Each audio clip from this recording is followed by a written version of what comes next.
Kita tengok kompartmen yang sebelah bawah, kompartmen yang besar. Korang boleh tengok ini dia. Bekas umpan pun akan diberikan sekali. Bekas umpan ni korang boleh bawa keluar macam tu, angkat macam tu. Dekat sini ada dia punya holder dekat sini.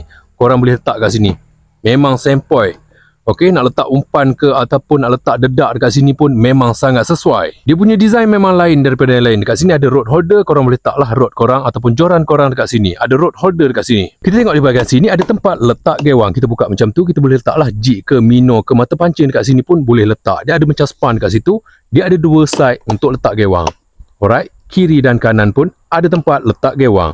Memang sempoi. Untuk bekas ni pun akan diberikan sekali. Korang boleh buka dekat sini dan gantikan dengan yang ini. Kita tengok di sebelah dalam dia ada partition macam ni. Ruangan dia memang besar. Boleh memuatkan reel ataupun apa-apa korang letak boleh letak. Untuk partition dia boleh dibuka ataupun tak nak pakai pun boleh disimpan. Dan diberikan sekali dengan tali untuk kita seling. Di bahagian sini kompartmen yang utama, kompartmen yang besar. Ada lagi kompartmen yang sebelah atas ni, kompartmen yang kecil. Korang boleh letaklah batu ladung ke, snap ke, mata pancing ke, korang boleh letak dekat sini.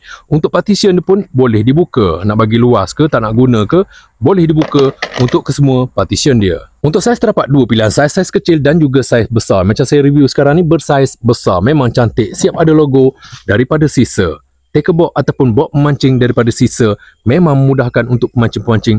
Nak bawa kelengkapan mancing tu memang sangat mudah. Dapatkan segera dengan harga yang mampu milik sisa tackle box ataupun box memancing daripada sisa.